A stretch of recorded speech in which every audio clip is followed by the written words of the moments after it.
Bonjour, on se voit aujourd'hui pour une recette de patates bacon et comté. Donc on va commencer par peler du coup une douzaine de pommes de terre qu'on va venir faire cuire comme vous voulez. Moi je l'ai mis dans mon Tupperware, vous pouvez les faire cuire à la vapeur ou les mettre dans de l'eau bouillante comme vous le souhaitez. Une fois que les pommes de terre sont cuites, gardez-les un petit peu fermes. Moi c'est des binches que j'ai pris pour que ce soit un peu ferme. On va venir les entailler une à une.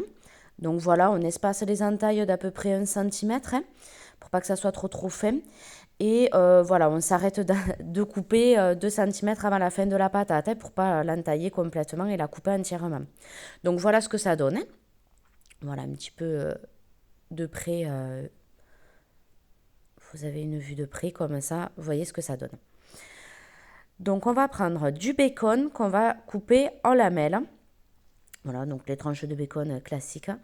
On va venir les couper en lamelles pour pouvoir les insérer, les introduire dans chaque interstice de ce qu'on vient de faire.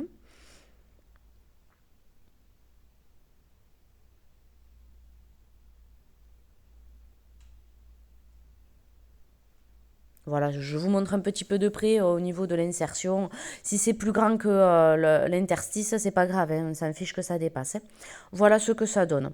Moi après, voilà, j'ai fait des petits rubans, vous le voyez. Je l'enroule autour de la patate. Alors maintenant, on va couper du coup le comté. Donc je le coupe en lamelles. Vous voyez, c'est un morceau classique. Je le coupe en lamelles et après chaque lamelle, je vais venir les recouper en deux dans le sens de la longueur parce que sinon, ça fait trop.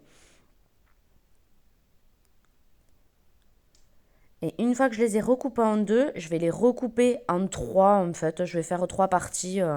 Là, dans la longueur, je vais faire trois parties. Voilà, pour que ça puisse rentrer dans les interstices aussi. Hein. Alors, je ne vais pas mettre dans chaque interstice de la patate. Voilà, vous voyez, j'ai alterné. J'en ai mis un sur deux généralement. Hein, parce qu'après, ça va fondre, ça va couler. Je parsème après toutes mes patates du coup de fromage râpé. Donc, toujours comme d'habitude, si vous me suivez, vous savez que je suis toujours très généreuse en fromage râpé. Voilà, donc je vais en parsemer. Même si on a mis du comté, je parsème quand même pour que ça. Le comté va fondre à l'intérieur de la pomme de terre et l'emmental râpé va venir gratiner le dessus. Donc ça sera deux textures différentes que ça va apporter. On va ensuite du coup enfourner le tout pour 20 minutes à 210 degrés au four. Voilà, moi c'est toujours chaleur tournante que je le mets. Et voici du coup le résultat. Lou l'a accompagné du coup d'un œuf à la coque et nous l'avons accompagné d'œuf au plat. Bon appétit!